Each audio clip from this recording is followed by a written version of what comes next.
ఎవరున్నా వెనకాల ముందు లేకపోయినా ఒక్కరు నిలబడ్డా హిట్. నా కష్టం నేను పడుకున్నా, నేను చేసుకుంటున్నా. ఎవరిని ఎప్పుడు వెళ్ళి నేను ఏది అడుక్కోలేదు. నేను ఇంకోటి కావాలి ఇంకోటి కావట్లేదు. నాకు వీలైనంత కష్టపడి నేను నిలదొక్కుని నేను ఏదో వెళ్తున్నాను కింద మీద పడుతూ తప్పలో. నా ఉద్దేశం ఏంటంటే రేపటి నాడు నేను ఎంత వెళ్తానో, ఎంత పరిగెడతానో, ఎంత సాధిస్తానో, ఎంత దూరంలో ఉంటానో ఇదంతా ఓన్లీ వాడు చేసుకున్నాడు, వాడు కష్టపడ్డాడు అనే థింగ్ ఉండాలి. నా ఓన్ థింగ్ ఉండాలి. నాకు ఎవ్వరు వద్దు అన్నది నా ఫీలింగ్స్. ఎంతవరకు వెళ్తే అంతవరకు వెళ్ళి వాళ్ళు ఏమంటున్నారో పక్కన పెడితే మనోళ్ళే ముందు మనం ఏం చేసామో చూసుకోవాలి, ఇది చేసామో ఏం చూసుకోవాలంటే ఏంటి నాకు అర్థం కాదు. ఇంక దాన్ని నాకు అర్థమైంది ఏంటంటే సార్, సింపుల్ థింగ్ ఏంటంటే ఒక విషయం నువ్వు మాట్లాడాలన్నా కానీ దానికి చాలా పెద్ద స్థాయి ఉండాలి. నువ్వు మాట్లాడే మంచి విషయానికి కూడా చాలా పెద్ద స్థాయి ఉండాలి. ఆ పెద్ద స్థాయి వచ్చినప్పుడు చూసుకోవాలి. అలాంటి వరకు నిజాలు కూడా కరెక్ట్ గా మాట్లాడకూడదు. నార్మల్ గా ఉంటే బెటర్. నా పని ఏదో నేను చేసుకుంటూ వెళ్ళిపోను.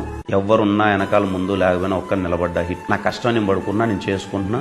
ఎవరిని ఎప్పుడు వెళ్ళి నేను ఏది అడుక్కోలేదు. నేను ఇంకోటి కావాలి ఇంకోటి కావట్లేదు. నాకు వీలైనంత కష్టపడి నేను నిలదొక్కుని నేను ఏదో వెళ్తున్నాను కింద మీద పడుతూ తప్పలో. నా ఉద్దేశం ఏంటంటే రేపటి నాడు నేను ఎంత వెళ్తానో, ఎంత పరిగెడతానో, ఎంత సాధిస్తానో, ఎంత దూరంలో ఉంటానో ఇదంతా ఓన్లీ వాడు చేసుకున్నాడు, వాడు కష్టపడ్డాడు అనే థింగ్ ఉండాలి. నా ఓన్ థింగ్ ఉండాలి. నాకు ఎవ్వరు వద్దు అన్నది నా ఫీలింగ్స్. ఎంతవరకు వెళ్తే అంతవరకు వెళ్ళి వాళ్ళు ఏమంటున్నారో పక్కన పెడితే మనోళ్ళే ముందు మనం ఏం చేసామో చూసుకోవాలి, ఇది చేసామో ఏం చూసుకోవాలంటే ఏంటి నాకు అర్థం కాదు. ఇంక దాన్ని నాకు అర్థమైంది ఏంటంటే సార్, సింపుల్ థింగ్ ఏంటంటే ఒక విషయం